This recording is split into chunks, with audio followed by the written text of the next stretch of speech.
Locked On Cowboys, your daily Dallas Cowboys podcast. Part of the Locked On Podcast Network, your team every day. Locked on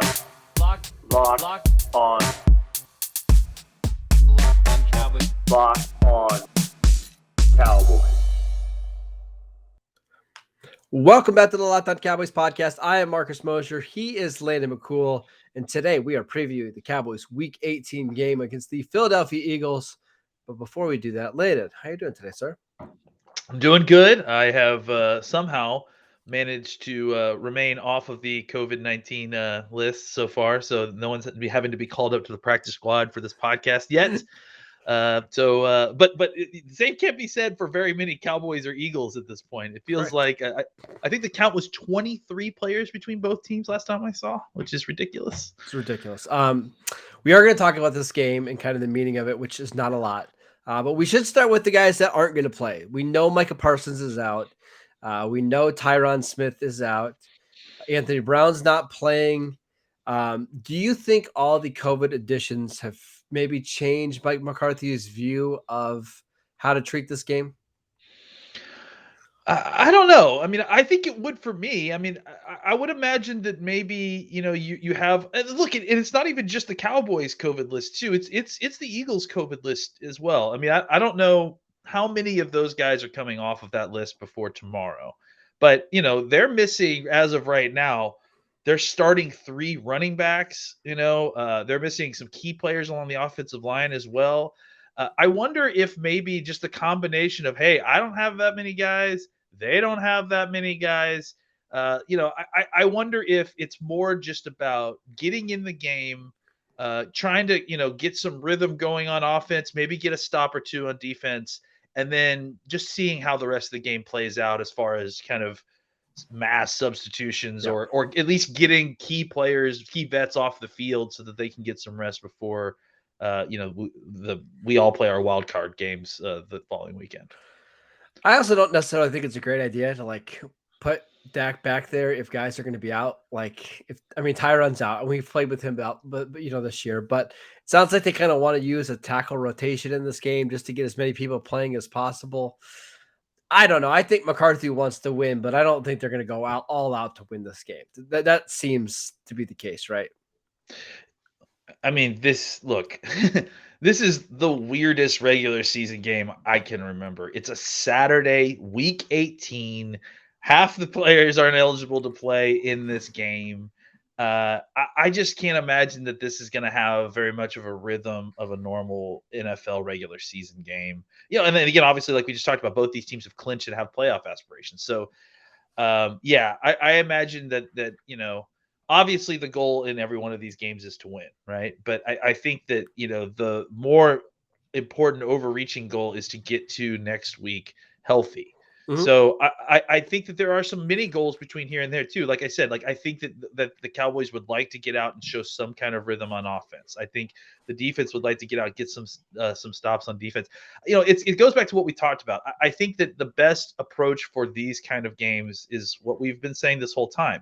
You approach it like you're playing the game normally. You don't tell the players otherwise. You are a little bit more conservative and judicious about injuries and about the COVID thing. If there's any hints, absolutely, you're out. There's no reason to put you in this game, right? Get out of here so you can get healthy for the wild card game, and then you just kind of play the game as it comes to you, and then make decisions as you go as to when your starters can get pulled, and just know that win or lose this game, not much is going to change for you the following week. It doesn't appear, based on what you're doing in the game. What's happening outside of you might have something to do, but you're not going to have any of those answers on Saturday night. So you just go in there, prepare for the game like it's a regular season game. Maybe go in there for a quarter or two, and then let's get those guys out and kind of finish the game up and get ready for next week. Did you know this isn't the first Week 18 game for the Cowboys, regular season game? Did you know that? I didn't know that. What's the first Week 18? It's because they had to play in to win? Is that what it was? No. They've had a Week 18 game before. It's actually a very memorable game. 1993, when they had 2 bye weeks, That was the Week 18 game against the Giants in which Emmitt Smith had the monster game with the bad shoulder. Remember? That's right. I forgot that So that was a Week 18 game that was, like, so late in the year. yeah, Yeah, that's January right. 2nd. So that Yeah. was the year they had 2 bye weeks. Cowboys had a bye in week 4 and week 8. I don't remember why they had 2 bye weeks that year. I can't remember that either. Was it But something about the strike maybe? Because the strike was next year, the following year or no, something? no, no. I can't remember. But yeah, that was the game where Evan Smith went wild. He had 168 rushing yards. He had 10 catches in that game. So yeah, we're accustomed to these Week 18 games. Let's say that. I don't know about a custom, but we've seen one before in our lifetime. So How about so that? is this an Ezekiel Elliott 40 touch game like that was for I mean, I hope for Zeke's sake that he doesn't separate his shoulder during this game because that would be pretty that's true. awful. Yeah. So, all right, let's take a quick break so we can tell you guys about Built Bar. This holiday season, we're getting New Year's resolutions from everybody. Make Built Bar one of your new holiday resolutions because it's easy to stick to your resolution with Built Bar. Built Bar is covered in 100% real chocolate with only 130 calories, 4 grams of sugar, and 17 grams of protein. Whatever flavor you like, coconut almond, peanut butter brownie, raspberry, cookies and cream, salted caramel, mint brownie, and many, many more. Check out Built Bar's ever expanding list of new Built Bars that taste even better than a candy bar. Go to built.com, use promo code LOCK15 to get 15% off your next Built Bar. Again, LOCK15 at built.com for 15% off your next order. We also want to tell you guys about Get Upside. Our listeners are making up to 25 cents per gallon for every single gallon of gas every single time they fill up. Just download the free Get Upside app in the App Store or Google Play right now and use promo code Touchdown and get a bonus 25 cents per gallon on your first fill up. That's up to 50 cents cash back. Don't pay full price at the pump anymore. Get cash back using Get Upside. You can cash out anytime to your bank account, PayPal, or e-gift card. Just download the free Get Upside app and use promo code Touchdown to get up to 50 cents per gallon cash back on your first tank. That is promo code Touchdown. Let's talk about the Cowboys offense, Landon, because I think that's what everybody wants to see, right? They want to see the Cowboys offense look better. Do you expect that to be the case here in week 18, or do you think that's going to be a pretty vanilla game plan? I mean, I don't think that those two things necessarily have to be mutually exclusive. I mean, I think that they may have kind of a vanilla game plan, but they may have some success. Yep. Like we mentioned before, Philly is not doing great either. Like they got a lot of players missing on the COVID list, some key players, including Fletcher Cox was still on that list last time I checked. A couple of linebackers. So I think I think this is going to be a running game, because Philadelphia wants to run the football anyways. Jalen Hurts has got an ankle injury. He's going to play, and there's not going to be problems with it. But I don't know that they want him, running around in the pocket or throwing the football 30 or 40 times. They don't want that anyways. I mean, even in regular games, even if this was a playoff game, they wouldn't want Jalen Hurts throwing the football that much. And for the Cowboys, we want to do what's safe. We don't want to get hurt. But we also think that, without Cox, without, some of the key guys that they're missing, the Cowboys might have some success just running the football. And if that's the case, and it's a game where we can go in there, kind of run a very vanilla offense and have some success, which I think maybe we can, then that would be the best case scenario. The Eagles are kind of beat up on the front seven, but on top of that, they're also kind of just generally weak in the secondary. I mean, Slay has played well. Johnson has played well for the large part, but Maddox, I don't think is going to be in this game if I'm remembering correctly. So there will be hay to be made out of the slot. They can spread things out on third downs and get some first downs. I just feel like for the Cowboys, even with all the reductions on both sides, the Cowboys still have an advantage on the offensive side of the ball where they could probably run the football. If they can run the football effectively, they can get back to being an effective running team. I think they can run the football well, trying to avoid Javon Hargrave. That's kind of a key thing. Yeah. And have success overall on offense while kind of executing what may appear to be kind of a vanilla game plan. I kind of agree. Like they can basically play their vanilla game plan, as we said, and still probably put up 24 points in this one. Like, I almost think they can do that in their sleep. And I know it's been a struggle in some of these games recently and whatever, but I think they'll be fine. It's just how much do the Cowboys want to open up? this game? How much do they want to throw the ball downfield? Because I'm not sure. I kind of think both teams are going to be content with just running the ball and getting out of this game as quickly as possible. Don't you think? Yeah, I mean, this is not one of those, week 17 or in this case, week 18 games where one team is trying desperately not to get injured so that they can, get into the playoffs healthy, and the other team is, this is our last game of the season. We're trying to play for our Yeah. coach's life and all that stuff. Yeah. Both of these teams are technically in the playoffs. Both of these teams have more to play. So I don't know that either one of these teams is going to be overly aggressive here. I think both teams are kind of going to play a bunch of patty cake hand stuff and then try to get out of this game as Almost little, like a with as controlled little as practice, possible. I think. Yeah, Right? I mean, Now, honestly, if this game yeah. gets close at the end, like if it comes down to the last 7 minutes, I kind of think it's going to turn into like do an NBA All-Star game where the last 4 or 5 minutes, that's when you see the intensity really, really rise because they're going to want to try to win and get some positive momentum. But I just call that an NBA game. It doesn't need to be the All-Star game. All NBA that's games fair. Hey, are like okay, that. I agree with that. Nothing happens for the first 3 quarters, but then the fourth quarter, everyone's like, "Oh, let's start playing the game a little bit." I think that's kind of a good diagnosis of likely what might happen if it's close in the fourth quarter with these two. And I think we're just going to see a heavy rotation. Like I think you're going to see a lot of guys start that would usually start. Like I fully expect Zach Martin and Collins and those guys start. But would it surprise you at all, Landon, if we get to the fourth quarter and it's Connor McGovern at right guard, it's Terrence Steele at right tackle with Ty Nsekhe at left tackle, it's Corey Clement taking handoffs in the fourth quarter, like that kind of stuff is not going to surprise me at all. Like it'll still be their starting offense, and you might even see Dak out there, but it's not going to be pedaled to the metal. I mean, again, can you tell me right now who the starting running back is going to be for the Eagles this week? Is it going to be Boston Scott? Is he's still on the list from what I understand? So then who knows? I mean, that's my point, is that this is all like, yes, it's going to be a weird hodgepodge of like starter, fifth string guy, starter, like, guy we just signed off the street. It's just going to be kind of an odd hodgepodge for, different points. Like I said, I think they will sub guys in and out. If it gets closer to the end, maybe you put Dak out there for your 2-minute offense just to give it a look at the end of the game, give you some work there. But I agree, the kind of controlled practice feel is probably like a step up from that, but not quite the 2 or 3 steps up to a real regular season game, and certainly not the kind of intensity that we expect the next week in the playoff game. Okay, would you compare it to like the third preseason game? Yeah, I mean, right? Yeah, I think that's fair because you're getting all your starters in. You want to get them some reps before the next season, which the next season being the postseason, or in that case, it's the regular season. And I think that you just want to see how they do in the game, and that's kind of probably will dictate when or if, more likely when, some of these guys may get subbed in and out for other folks. I agree. All right, let's talk about the Cowboys defense. But before we do that, we should tell you guys about BetOnline. BetOnline would like to wish you a happy new betting year as we continue our march to the playoffs and beyond. BetOnline remains the #1 spot for all of the best sports wagering action for 2022.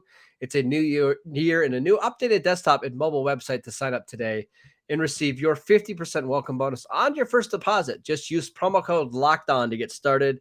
From football, basketball, hockey, boxing, and UFC, right to your favorite Vegas casino games. Don't wait to take advantage of all the amazing offers available for the 2022 season. BetOnline is the fastest and easiest way to wager on all of your favorite sports. BetOnline, where the game starts. All right. I think the Cowboys defense is in a little bit better position for this game. Yes, they're going to be without Anthony Brown.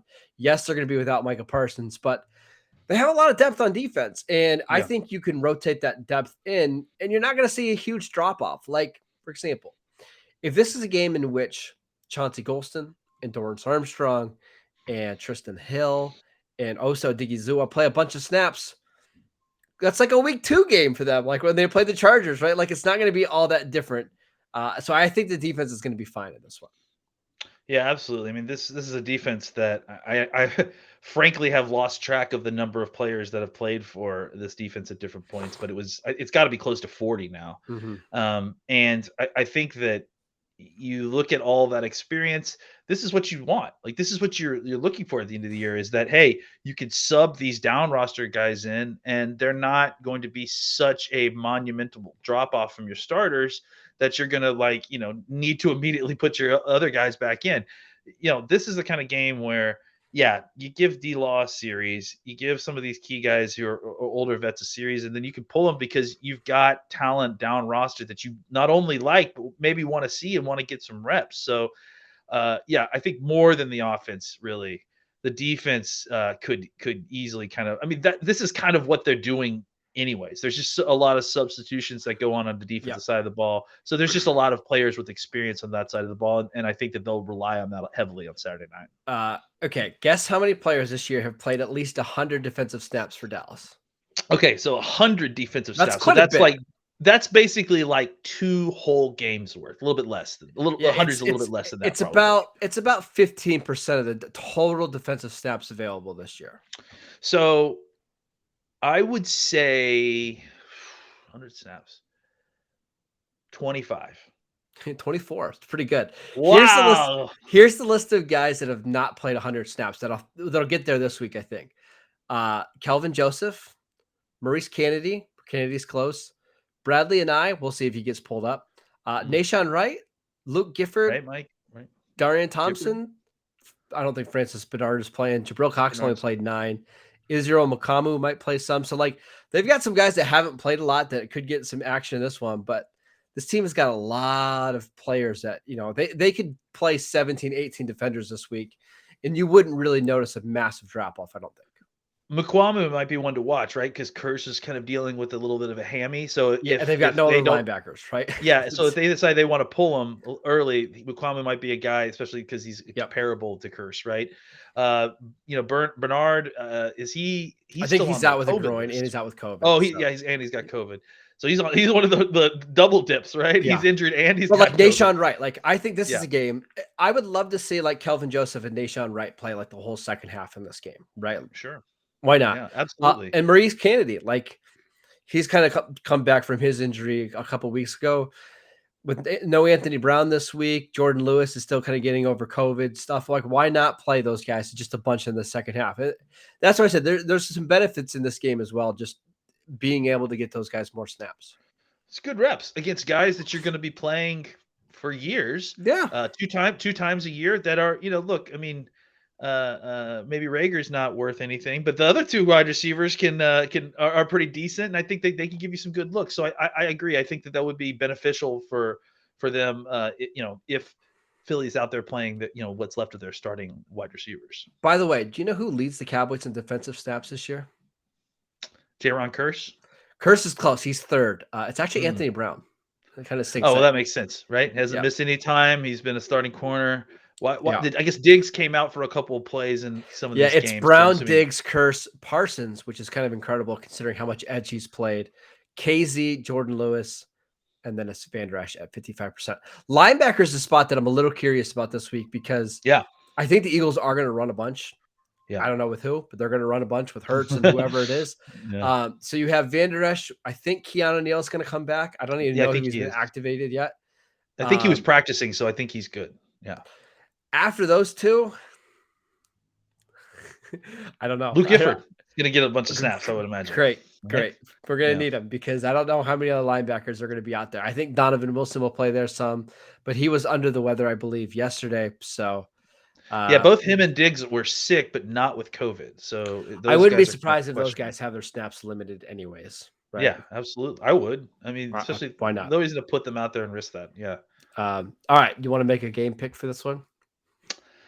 I was on the WFAA this morning, and I kind of raised my eyebrows when you said the Cowboys could score upwards of 24 points because the point total I picked was 24 points. I picked the Cowboys to win 24-17. I don't think this is going to be a high-scoring affair. I think probably there'll be a touchdown by each team within the last 5 minutes of the game, right? So it'll likely be 17-10 for a good portion of this game. A lot of running the football.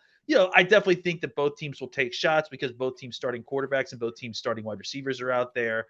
And both teams have kind of weakened secondaries for different reasons. So I do think that there will be some shots taken.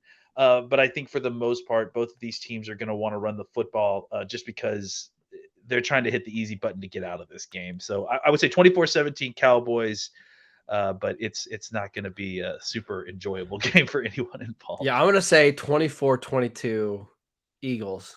Because Good job. why not? Excellent. Why not? Yeah, Also, that was the score in 2013 when the Cowboys had Kyle Orton and he threw an interception to Brandon Boykin to end I was the at that season. game. I was at that game. Oh, yeah. What an awful game. Not good. By the way, I was always a fan of Brandon Boykin. I always kind of wanted the Cowboys to get him. I was always upset when he went from the Eagles to the Steelers, which is like the worst possible scenario for me. And then he got the Cowboys instead of the that Cowboys was getting awful. him. So Not the most exciting last game of the season that we've ever had before, but hopefully it should be pretty relaxing, non-stressful, right? yeah, I mean, definitely the least stressful Cowboys Eagles game I think I can remember for a while. So not that the Eagles have always put a lot of stress on you with their talent or anything, but like this is one of those games where both of these teams have kind of accomplished what they want. So it's more just kind of a procedural game, just getting through it, really. Getting through it, try to get through it pretty healthy at least, and then get ready for the playoffs, which could be either the Rams or the Cardinals, and we'll find out on Sunday who the Cowboys are playing. But that is it for today's show. We'll be back at some point over the weekend to talk about this game, to talk about who the Cowboys will be facing. Again, it's going to either be the Rams or Cardinals. If the Rams win on Sunday, it will be the Cardinals. If the Rams lose and the Cardinals win, it'll be the Cardinals. I think I got that backwards. Sorry. If the Rams win, it'll be the Cardinals. If the Rams lose and the Cardinals win, it'll be the Rams. If the Rams lose and the Cardinals lose, it'll be the Cardinals. There you go. Got that all cleared up. So easy. So easy. Just ridiculous. All right. We'll see you guys next time. Enjoy the show.